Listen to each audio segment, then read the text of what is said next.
Hello, everyone, and welcome to the latest edition of Scrubbing the Skies, the webinar series of the Institute for Carbon Removal Law and Policy at American University.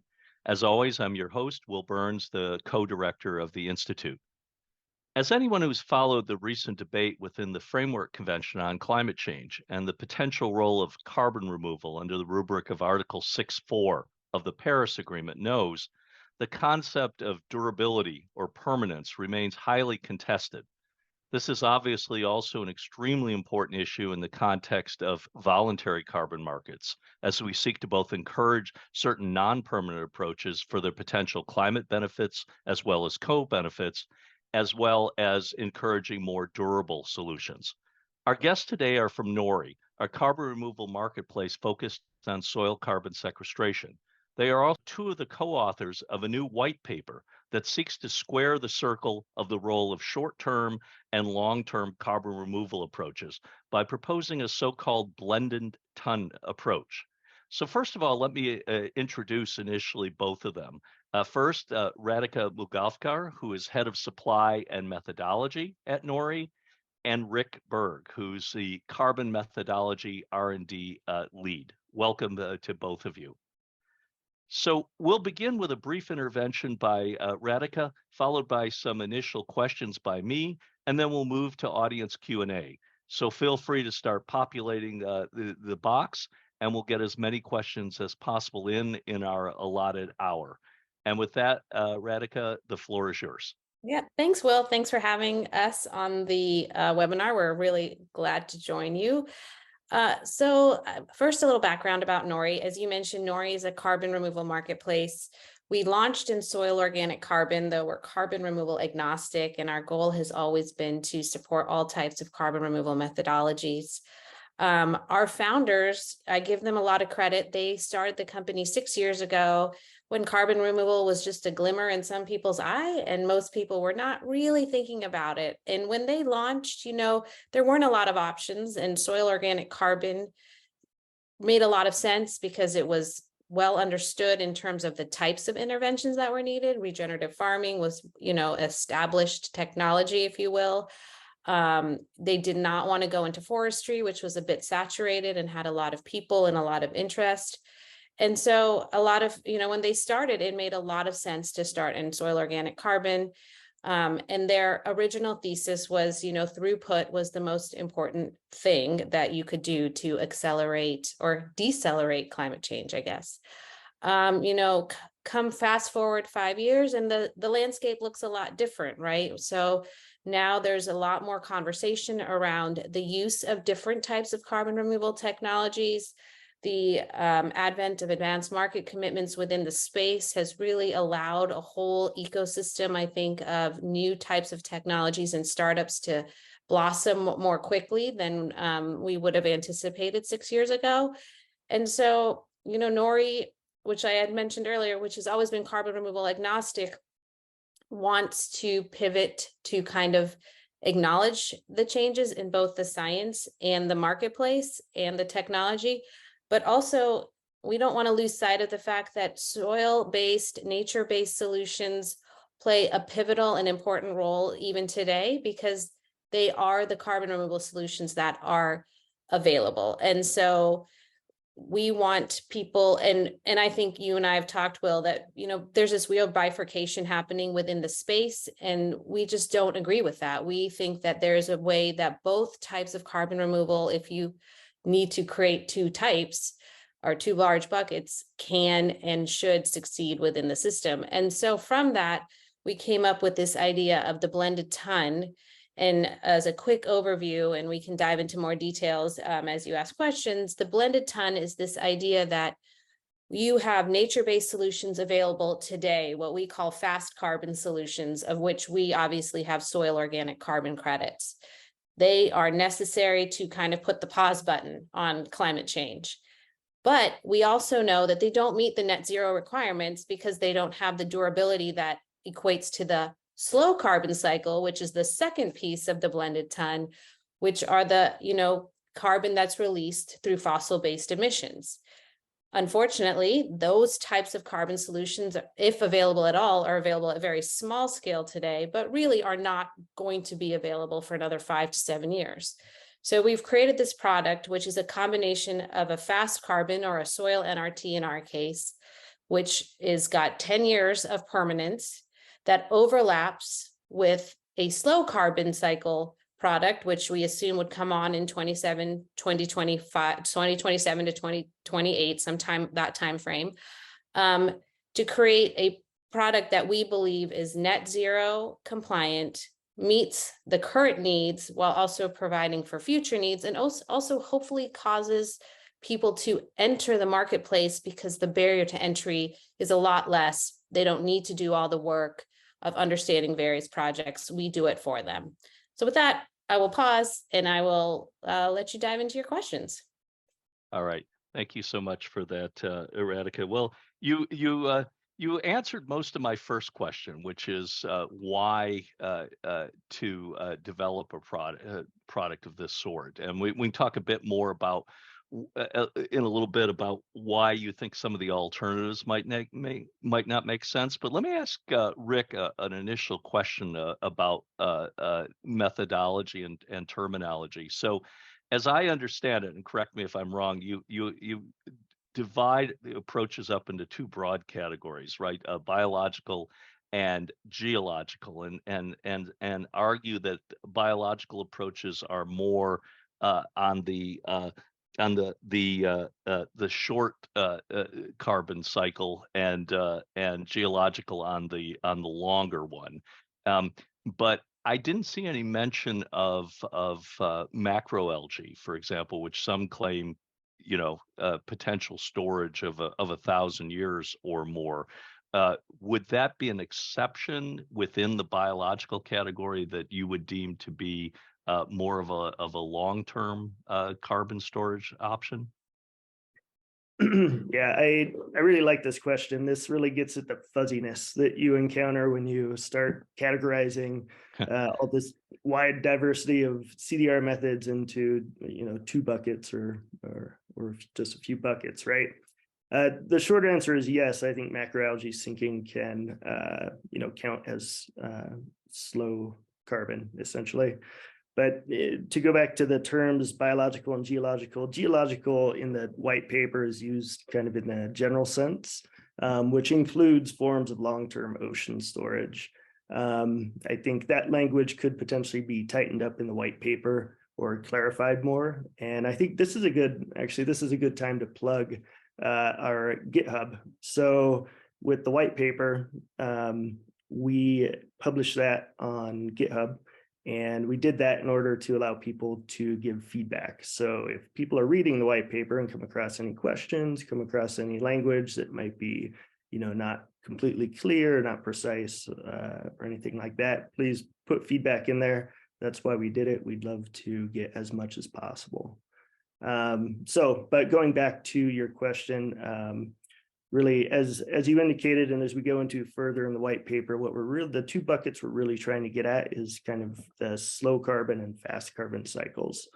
With the fast carbon cycle being that organic carbon that has a fairly quick turnover and exchange with the atmosphere.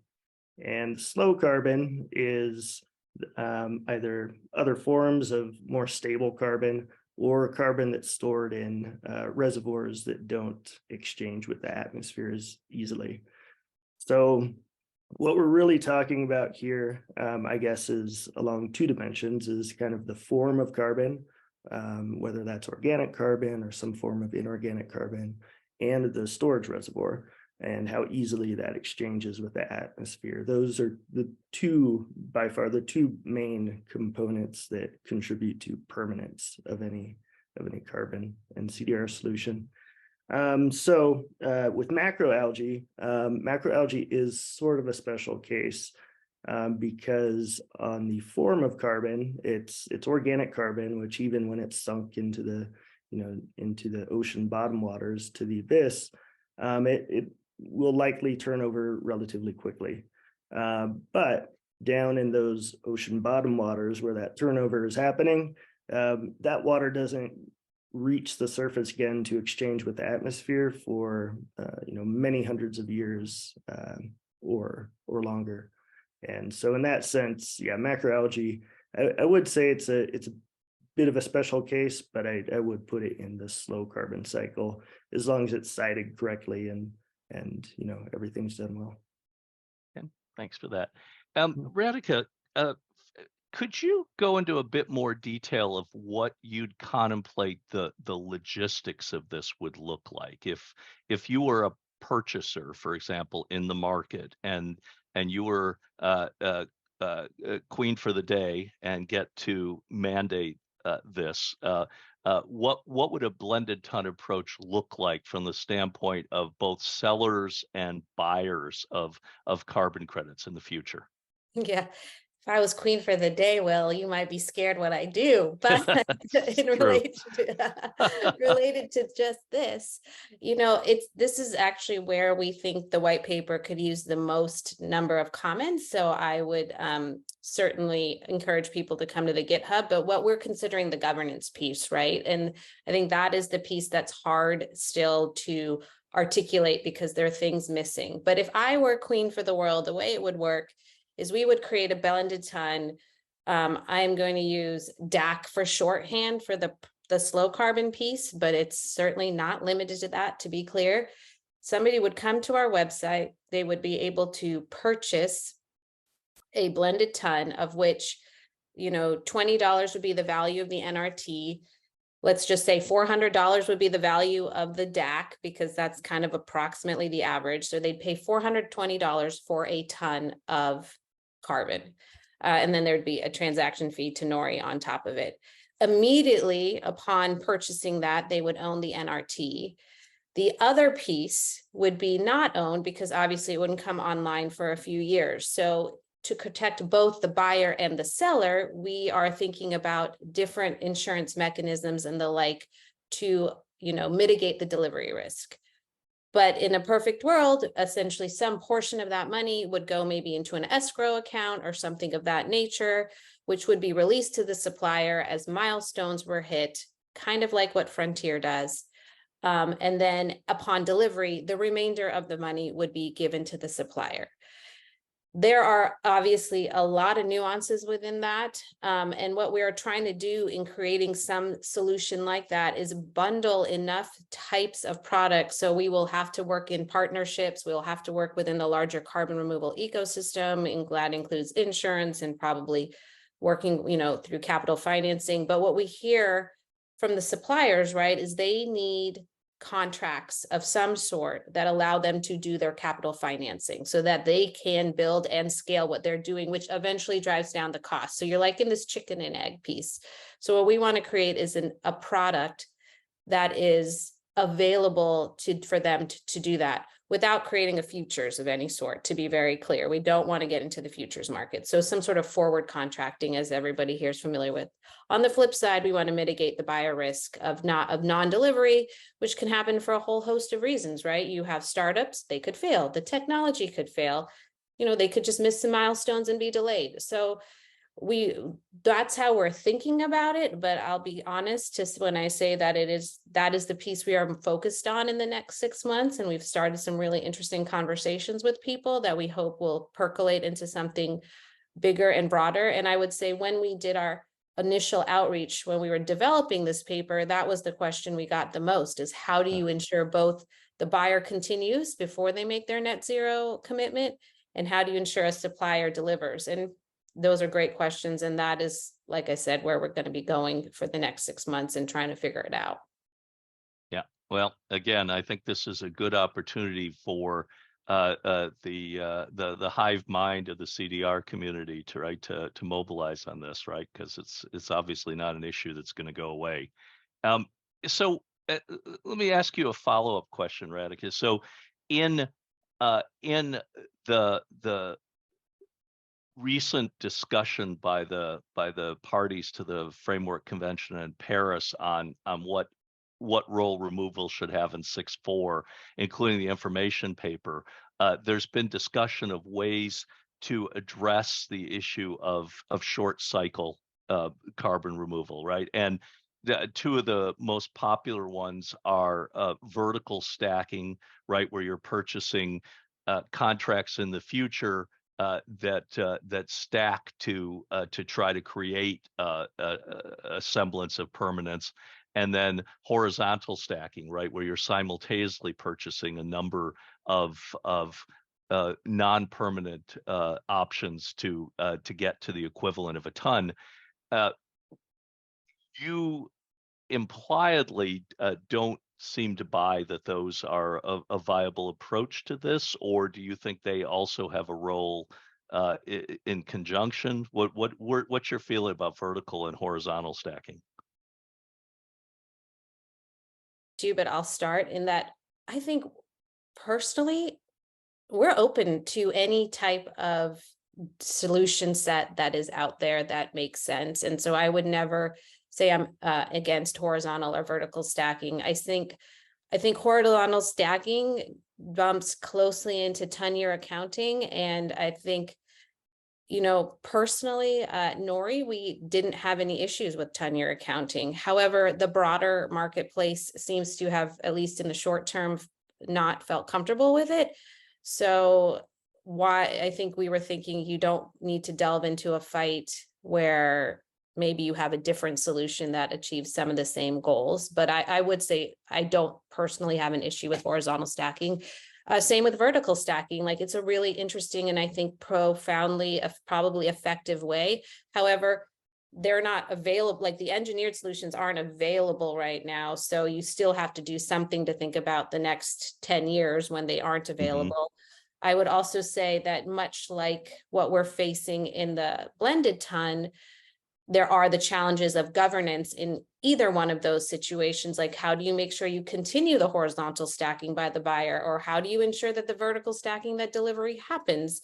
So in this case, because it's on a third party being Nori, there's potentially more accountability, and we can bring a whole different set, like I said, different people to the table to ensure that happens, much like you bring in a third party for verification. So I think those are some of the, maybe there are similar weaknesses, and we are just choosing to approach it from a different way. And I also, one thing I want to, stress is, like, we're also trying to make it so all different types of buyers can participate in this marketplace. And horizontal and vertical stacking does require probably a really deep knowledge level by somebody within your company to really understand what types of offsets or removals you're buying. How do they interact? Same with the portfolio approach. And that, I think, is a great solution for large companies. But to scale the industry, we need to make something where you don't need that level of sophistication for every single buyer. And we're trying to provide that for either the buyer that doesn't have the time or is too small to do that kind of in-depth research. And Rick, I'll flip it to you for a second to see what else you might want to add. I don't have a whole lot more to add. I guess I can probably repeat the same opinions, but the vertical stacking, I mean, we're open to whatever works, and we thought a lot about all of these solutions. Vertical stacking, done kind of at the market level or policy level, can essentially become horizontal stacking at that, with everybody's contributions combined over years of buying credits. And then horizontal stacking, it's a great idea, but again, the governance and that is tough. If you're going to horizontal stack for 100 years, you have to have essentially invent a new governance model to accommodate that, which can be done. It certainly, people are thinking about it, and we'd hope that solutions come up, but we are patiently waiting for that. Yeah, I mean, there's going to be governance challenges, obviously, with this approach also, but maybe fewer transactions overall, maybe potentially simplifying the governance issues. It's an interesting question. So, moving forward, and I know you're in early stages, so I don't want to trap you on this, but do you envision that Nori might evolve into a company that would condition purchases on blended tons, as opposed to simply purchasing a Nori soil credit? I don't anticipate us conditioning purchases in any way. I think what we are hoping to achieve is a world where it's clear what net zero qualified products are. And if you want to make that claim, you need to purchase a certain type of product. However, I think there's a huge benefit to what I think Robert Hoagland calls the carbon restoration of soil. And there may be people who want to do that for other reasons and purchase NRTs, or they want to improve our food supplies. So, regenerative ag kind of, makes your food supply healthier and less environmentally harmful. So I don't think we'll ever condition purchases on having to buy the blended ton. However, we will always be clear on what the blended ton versus the NRT could be used for in terms of your carbon accounting choices. And I think that's really important, that really the blended ton is intended to help with the carbon accounting piece of this, but NRTs help in a whole different way and shouldn't be considered any less valuable because they don't maybe meet a carbon accounting standard in the same way. Anything to add on that, Rick? Nope, not on that one. Okay. So in the white paper, you indicate that Nori will, quote, evaluate additional standards for potential introduction in future methodologies to further strengthen the quality and integrity of the credits. Do you have any sense of what those might be in the future? I guess this would be for Rick. Sure. Yeah. I mean, with the industry so new, there's not a lot of consensus on standards. And there's also not a lot of nuance on kind of different standards for different use cases. You have different use cases like net zero or catalyzing industry development, or maximizing climate impact and so on. You can come up with a range of them. But in the white paper, we cite two common standards that are pretty solid: the ICROA and the ICVCM standards. But there are others out there that we are looking at and learning from. There's ratings agencies with different ideas on what dimensions to rate credits on. They look at things like like B0 looks at things like leakage and perverse incentives and various other dimensions that aren't in the other standards explicitly or upfront at least. But there are also other frameworks and standards in development that we're looking forward to.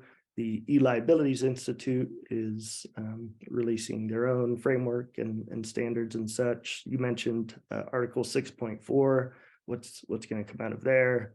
The EU regulations that are being developed. There's various groups and organizations thinking about essentially what carbon credits should be, what they should look like, what their quality should be rated on.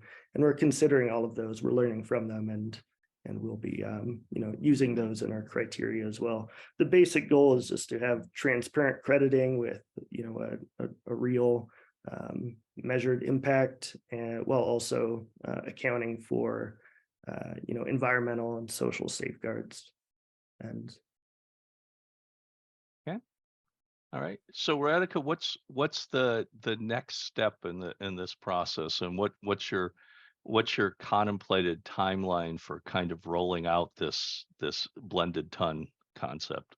Yeah, so we wanted to get the white paper out there, as we've mentioned a few times, to really, one, get the concept out into the CDR industry, let people percolate and think about it, and then sort of provide feedback to us. As I said, we know that the governance piece is the next kind of hairy bit we have to figure out. And so over the next 6 months, we will be working to develop that piece, which I think will include some probably type of insurance mechanism, maybe some financing piece, ways to both de-risk, like I said, delivery, and then provide suppliers enough, enough to be able to get some capital financing if that's what they're looking for. When we're also talking to potential supply partners. And so as those we hope those will also progress these conversations over this next 6 months. So what I really see is that through the rest of 2023, we will be firming up a lot of this, doing some of the conversations. We just hired a new CEO who has deep expertise in marketplaces, and so really understands the delivery risk part of it very well. And so working with him and his, people he knows to develop that area. And hopefully sometime in Q1 of 2024, we have a product that's ready to launch. We have some supplier partnerships lined up, and, we're ready to start selling.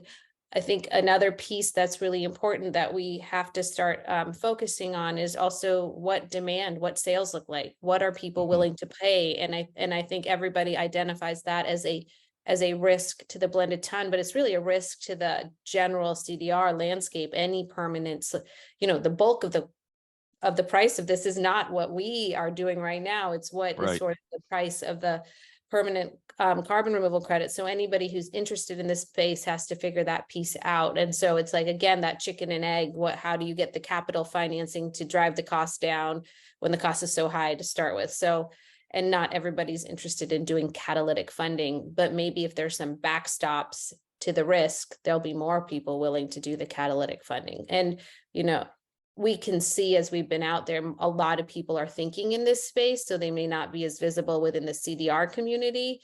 And so I'm optimistic we're going to find some really interesting partners who bring a different set of expertise than CDR to this space, but very necessary ones to scale the industry. Yeah, I think that's a good point. Well, fingers crossed. So, all right, I'm going to move on to questions from our audience. The first question is, are you intending to contract for quote slow carbon credits ex ante? If so, can you address some of the concerns about contracting for something that doesn't yet exist?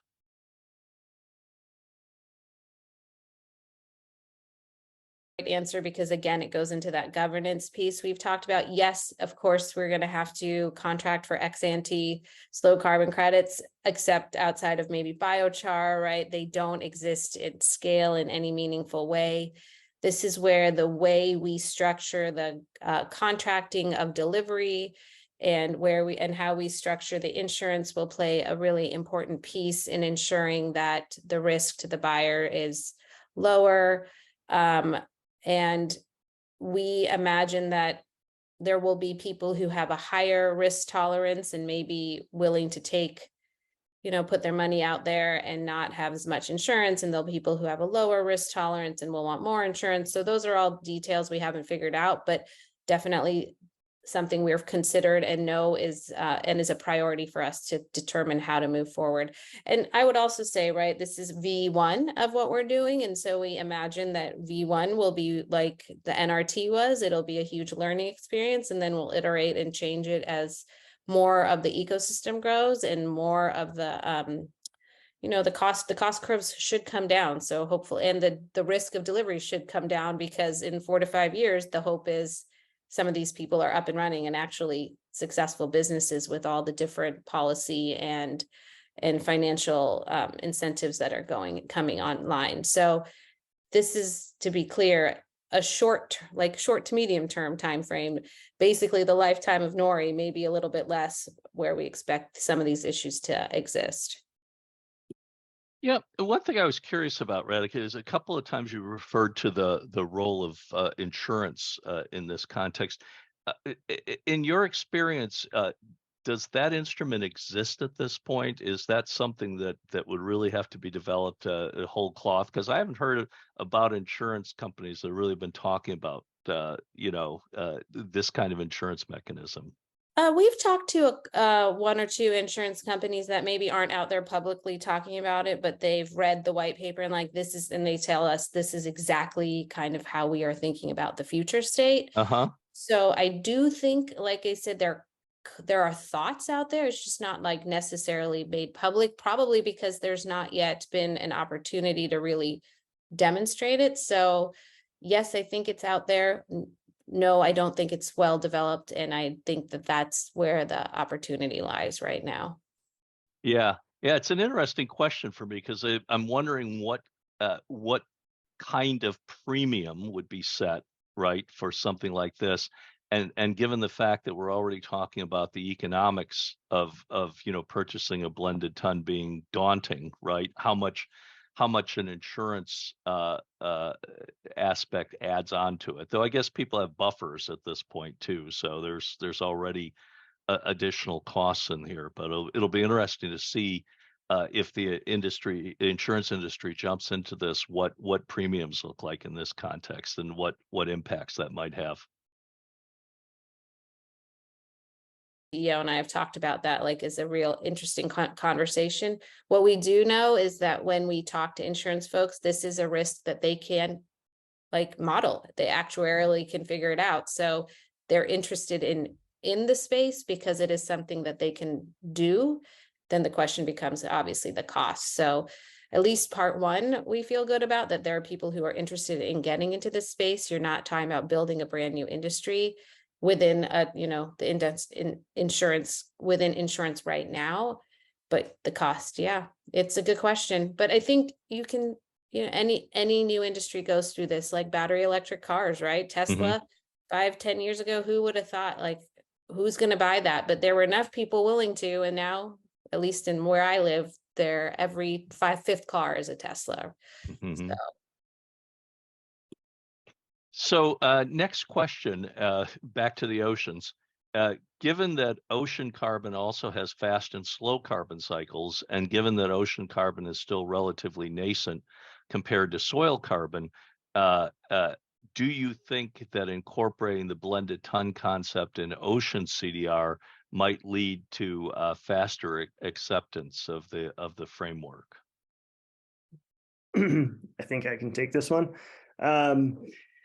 Yeah, it's an interesting question on whether it would lead to faster acceptance of the framework, but I'm not sure I have a great answer to that. But this does bring up a really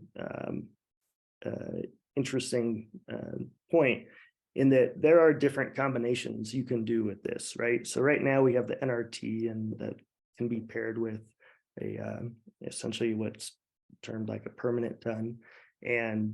But if there are other shorter permanent removals out there, like in the ocean or in any other system, those can also be used in a product like this. And you could consider a blended ton that uses some short-term credit from the ocean and a long-term credit, and you have an ocean blended ton or something along those lines. And the other point here that is brought up is the nascency of the ocean carbon removal methods, and that ties into kind of what I was saying about the different use cases for credits, whether that's net zero or catalyzing industry development or something like that. Or something as nascent as ocean CDR, I think you'd really want to look at how you can use the crediting and use the market to help catalyze the development of that industry, of that method, essentially. And I would love to see that happen more, and I expect it will. Okay, next question. How do you see biochar playing a role in your approach, if at all? I can take that one too. Yeah, people are really good at identifying the fuzzy areas here. So I love biochar, and I would love to see it incorporated into this. But you're right. So biochar is another special case where its permanence tends to land within the like 100 to 1,000 year time frame or so, at least some portion of it. And depending on what framework you're working under, that may or may not, qualify as a permanent ton. Most commonly, the 100-year mark is used as essentially permanent. And in that case, a large portion of the biochar you put down on a field or wherever would qualify under that as like a permanent ton. So in that case, it could certainly be used as the on the long permanence end of a blended ton. But depending on what framework you're working in, you may get more or less credits for that.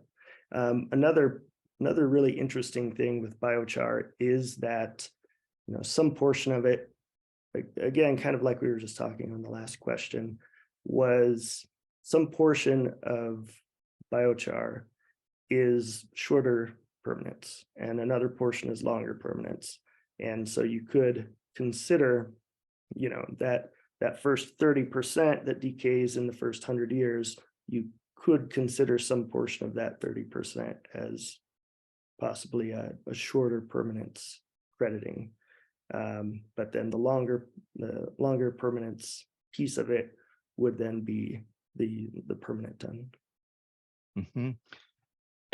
A follow-up question on that: Are you then defining long-term durable as 100 years? And if yes, have you gotten any pushback from some about that being too short to be long?